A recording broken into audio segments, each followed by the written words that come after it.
एक गरीब कबाड़ी था जो दिन भर कूड़ा बिनता था और फिर उसे बेचकर अपना और अपनी पत्नी गिन्नी का पेट पाल रहा था। टिल्लू और गिन्नी की शादी को 4 साल पूरे होने को थे और अब वो 2 से 3 होने जा रहे थे। अरे अरे, ये क्या कर रही है गिन्नी? छोड़ इसे, ला मुझे दे, मैं कुएं से पानी लेकर आता हूँ। क्या क्या करोगे आप भी? पहले ही सारा दिन धूप में इधर उधर भटकते रहते हो और अब मेरी वजह से ये सब भी करोगे? तो क्या हुआ? और वैसे भी बच्चा तो हम दोनों का है ना, उसकी खातिर अगर थोड़ा बहुत ज्यादा काम कर भी लिया तो क्या फर्क पड़ता है? फर्क पड़ता है जी। अब मुझसे आपकी ये हालत और नहीं देखी जाती। मेरी मानो तो बच्चे के पैदा होने से पहले कहीं और रहने का इंतजाम कर लो। यहाँ बहुत परेशानी होती है, पानी लेने भी कितनी दूर जाना पड़ता है और तो और अपनी झोपड़ी के पास कितना घना जंगल है। दिन रात यही डर लगा रहता है कि कहीं कोई जंगली जानवर न धमक पड़े कभी। बोल तो तू ठीक रही है गिन्नी, लेकिन अपनी हालत भी तो तू जानती है ना। कबाड़ बेचकर जो पैसे मिलते हैं उससे खाने पीने का भी ठीक से जुगाड़ नहीं हो पाता। ऐसे में कहीं किराए पर कमरा कैसे लेंगे? माना कि यहाँ थोड़ी दिक्कतें हैं, लेकिन ये जगह जैसे भी है तो मुफ्त की ना। इतना कहकर टिल्लू कुएं की तरफ चल दिया। टिल्लू ने गिन्नी को तो समझा दिया, लेकिन वो खुद को नहीं समझा पा रहा था। ठीक ही तो कह रही है गिन्नी, ये जगह वाकई में रहने लायक बिल्कुल भी नहीं है। ये कुआं, इसमें भी बस नाम भर को ही पानी बचा है। हे भगवान, क्या क्या सपने देखे थे मैंने कि एक दिन चांद पर जाकर अपना घर बसाऊंगा, लेकिन यहाँ तो पृथ्वी पर ही ढंग का बसेरा नहीं मिल रहा। और अब तो मेरा बच्चा भी इस दुनिया में आने वाला है, क्या उसका नसीब भी मेरी तरह ही होगा?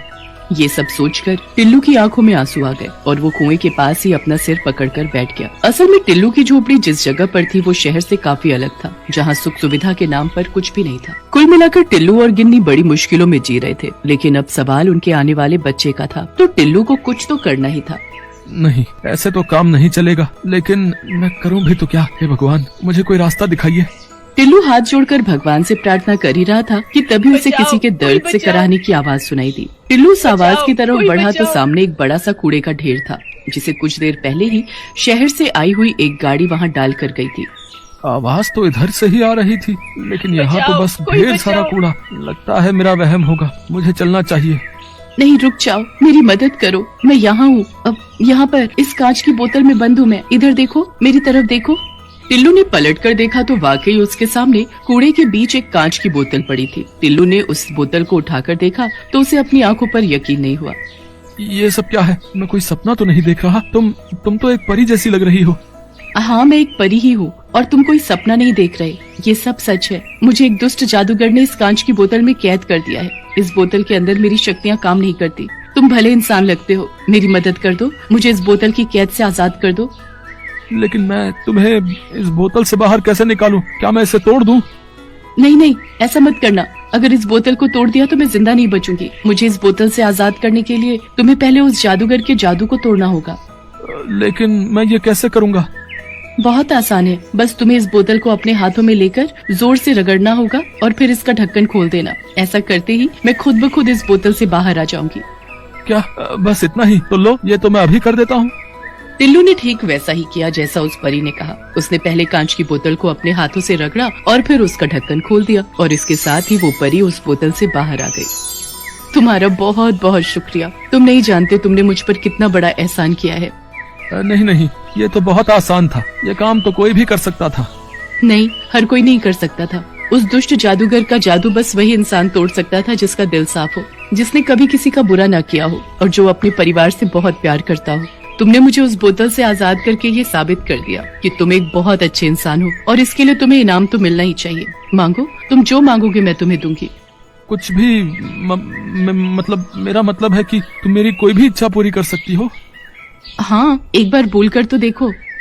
तो फिर ठीक है, मैं चाहता हूँ कि मैं अपनी पत्नी और बच्चे के साथ एक आलीशान घर में रहूं, जहाँ हमें किसी भी चीज की कमी ना हो। हर काम मेरे सोचते ही हो जाए, जो भी चाहूँ वो झट से मेरे सामने आ जाए। और हाँ, एक बात और, मेरा ये आलीशान घर यहाँ पृथ्वी पर नहीं बल्कि वहाँ दूर उस चांद पर होना चाहिए। टिल्लू बिना सांस लिए बस बोलता गया और परी उसे सुनती रही। क्या कहा? चांद पर? क्या तुम सच में चांद पर रहना चाहते हो? एक बार फिर सोच लो। इसमें सोचना क्या है? पर तुमने मेरी बात पूरी तो सुनी ना। मैं चाहता हूँ कि चांद पर जाकर मुझे कोई काम ना करना पड़े, ना पैसे कमाने का झंझट हो और ना ही मेरी पत्नी गिन्नी को घर का कोई काम करना पड़े, और मेरा बच्चा वो भी वहाँ चांद पर पूरे ठाठ से रहे। ठीक है, अगर तुम यही चाहते हो तो यही सही। इतना कहकर परी ने अपनी जादुई छड़ी हवा में घुमाई और इसके साथ ही टिल्लू और उसकी पत्नी सीधे चांद पर पहुंच गए। ये क्या हुआ? हे भगवान, ये मैं कहाँ आ गई? शुक्र है कि आप भी यहीं पर हो। पर आप तो पानी लेने गए थे ना, कहाँ है पानी का घड़ा? अरे कहाँ छोड़ा है उसे? अरे छोड़ उस मिट्टी के घड़े को गिन्नी, जरा अपने आसपास देख, तुझे ये जगह कुछ अलग नहीं लग रही? हाँ लग तो रही है। अरे इतनी जल्दी रात कैसे हो गई? और ये जमीन, ये इतनी क्यों चमक रही है? सुनो जी, मुझे तो बड़ा डर लग रहा है। आपको पता है, मैं तो भगवान का ध्यान कर रही थी। जब आँख खुली तो यहाँ पर आपके साथ खड़ी थी। आप बताओ ना, ये कौन सी जगह है? हम यहाँ पर आए कैसे? और ये सामने जो इतना बड़ा महल है, ये किसका है? टिल्लू गिन्नी को पूरी बात बताता है और फिर दोनों उस आलीशान महल के अंदर जाते हैं जो उनके ठीक सामने था। पूरे महल में उनके सिवाय और कोई भी वहाँ पर नहीं था, लेकिन टिल्लू और गिन्नी की जरूरत की हर चीज वहाँ पर थी। गिन्नी, अब सारी जिंदगी मौज में काटेंगे। अपना बच्चा भी एक राजकुमार की तरह पैदा होगा और यहीं पर बड़ा होगा। अब हमें ना तो कोई काम करने की जरूरत है और ना ही कोई चिंता करने की। हाँ, लेकिन यहाँ तो बस हम ही हैं और कोई भी नहीं। हम ऐसे कैसे जिएंगे जी? ओफो, तुम औरतों को समझना भी ना बड़ा मुश्किल है। अब बताओ, मेम साहब को चांद पर रहकर भी चैन नहीं है? बात वो नहीं है जी, जरा अपने बच्चे के बारे में भी तो सोचिए। क्या वो सारी जिंदगी सिर्फ हमें देखकर ही बड़ा होगा? यहाँ चांद पर हमारे अलावा कभी कोई रहने नहीं आएगा, तो आखिर हम कब तक इस ऐशो आराम के साथ खुश रह पाएंगे यहाँ? मुझे आराम चाहिए था, लेकिन इतना नहीं कि जीवन का रस ही खत्म हो जाए। लेकिन वहाँ पृथ्वी पर कितनी मुश्किलें हैं, तुझे याद है ना? मुझे सब याद है जी, और मैं ये भी जानती हूँ कि आज नहीं तो कल आप अपनी मेहनत से उन सारी मुसीबतों का हल ढूंढ ही लोगे और हमारा बच्चा भी हमेशा खुश रहेगा वहाँ अपनी दुनिया में। लेकिन गिन्नी, अब हम चाहकर भी इस चांद को और यहाँ बने अपने इस घर को छोड़कर वापस नहीं जा सकते। उस परी से मैं बस एक ही इच्छा मांग सकता था जो मैं मांग चुका हूँ, और अब वो परी कहाँ है मैं तो ये भी नहीं जानता। इतना कहकर टिल्लू उदास हो जाता है, लेकिन तभी वहाँ एक तेज रोशनी होती है जिसके बीचों बीच वही परी खड़ी थी जिसके जादू से टिल्लू और गिन्नी चांद पर पहुँचे थे। परेशान मत हो टिल्लू, मैं तो पहले ही जानती थी कि तुम्हें चांद की ये दुनिया रास नहीं आएगी, लेकिन तुम्हारी इच्छा को तो मुझे पूरा करना ही था। गिन्नी ने बिल्कुल सही कहा, तुम और तुम्हारा परिवार वहाँ अपनी दुनिया में ही खुश रह सकोगे। तो बोलो, अब तुम क्या चाहते हो? चांद पर बना ये आलीशान महल या पृथ्वी पर बनी वही पुरानी झोपड़ी?